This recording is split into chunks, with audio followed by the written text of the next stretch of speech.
For 5 years, my life with Clara was something straight out of a magazine.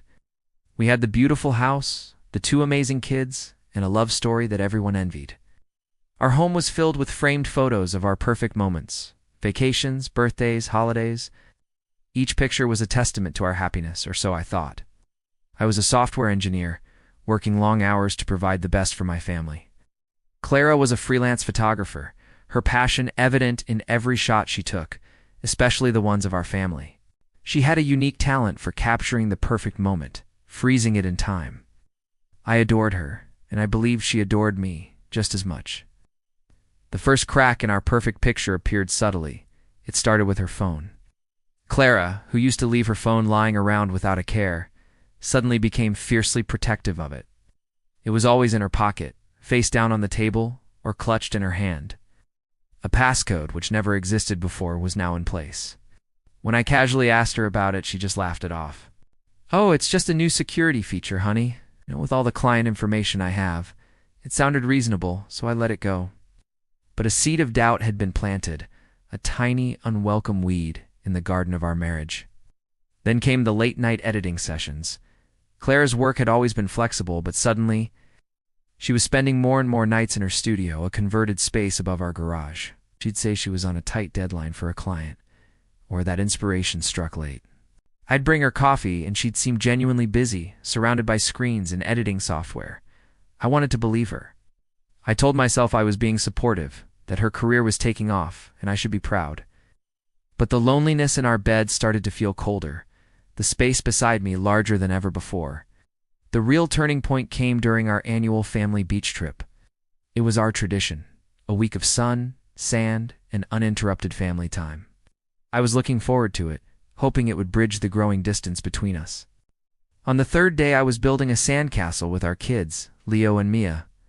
I called out to Clara to take a picture. She was standing a little way off, phone to her ear, her back to us. I saw her smile, a genuine, unguarded smile that I hadn't seen directed at me in months. She laughed softly, a private little laugh. It wasn't a client call. I knew it in my gut. The tone was too intimate, too familiar.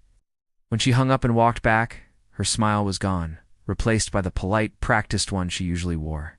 "Who was that?" I asked, trying to keep my voice light. "Just a friend from a photography workshop, checking in," she said, quickly changing the subject to the kids' sandcastle. The lie was so smooth, so effortless. That night, after the kids were asleep, I couldn't hold it in anymore. I confronted her. I told her I felt a distance, that I was worried about us. She got defensive, accusing me of being insecure and not trusting her. The argument escalated, ending with her sleeping on the couch, leaving me alone with my swirling thoughts and a heart heavy with dread. The rest of the vacation was a tense performance. We smiled for the camera, creating more perfect moments for our collection. But behind the smiles, we were strangers. Back home, the tension was unbearable. I knew I couldn't live in this state of suspicion any longer. I needed proof, something concrete to either confirm my fears or put them to rest. The thought of invading her privacy felt wrong, but the thought of living a lie felt worse. One evening, Clara said she was going out for a drink with some girlfriends.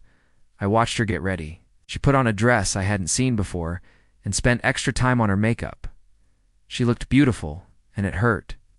A few hours after she left, driven by a desperate need for the truth, I went into her studio. I had never done it before. It felt like a betrayal, but I had to know. Her computer was on, and her email was open. My heart pounded in my chest as my eyes scanned the screen, and there it was. It was an email chain, not with a client, but with a man named Alex. He was a landscape photographer she'd supposedly met at a workshop. The emails were filled with "I miss Use," and "I can't wait to see Use." They talked about their secret meets, their late-night editing sessions. They even had nicknames for each other. But the most shattering part was the photos. Attached to one of the emails was a folder labeled "Our Adventures." I clicked on it, my hand trembling. It was a collection of photos professionally taken, beautifully edited. It was Clara's work. But instead of our family, the photos were of her and Alex. They were in romantic poses, laughing, kissing, holding each other. They were at scenic overlooks, cozy cafes, and even in a hotel room that looked disturbingly familiar. They had recreated our life, our poses, our moments. There was a shot of them clinking wine glasses, just like a photo of Clara and me from our anniversary. There was another of him kissing her forehead, a mirror image of a picture on our mantelpiece. She hadn't just been cheating on me. She had been documenting it, curating it, perfecting it, just like she did with our family photos. The perfect life she portrayed with me was a template she was using for another man. I felt a wave of nausea. Oh, my world, the one I thought was so real and so beautiful, was a complete fabrication. Our entire marriage, every photo on our walls, suddenly felt like a lie. The happiness in those pictures was just a pose, a composition she had perfected and then replicated with someone else. I sank into her chair, the glow of the screen illuminating the tears streaming down my face.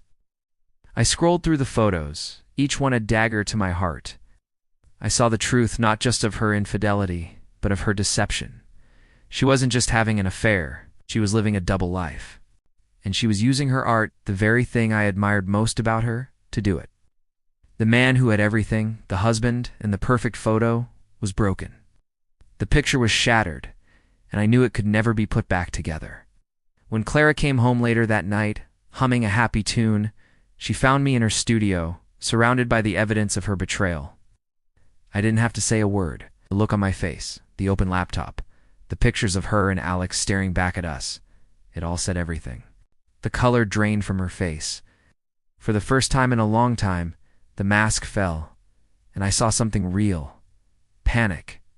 The perfect picture was finally exposed for the fraud it was. The life we built was gone. All that was left were the broken pieces and a husband who finally saw the ugly truth behind the beautiful lies. Navigating the aftermath was the hardest thing I've ever done. The divorce was messy and painful, especially for the kids. Explaining why Mommy and Daddy couldn't live together anymore without placing blame was a delicate dance of heartache.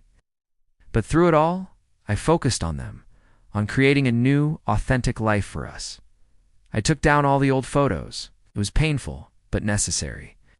I couldn't live surrounded by beautifully crafted lies. We started making new memories, real ones. Messy, imperfect, and sometimes chaotic, but genuine. And I started taking the pictures myself with my simple phone camera.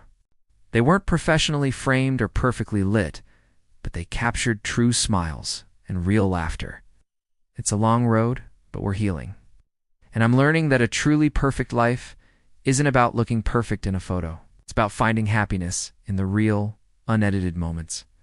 If you're going through a tough time or suspect something is wrong in your own life, please don't ignore it. Trust your gut. Remember, it's okay to ask for help, whether it's from friends, family, or a professional therapist.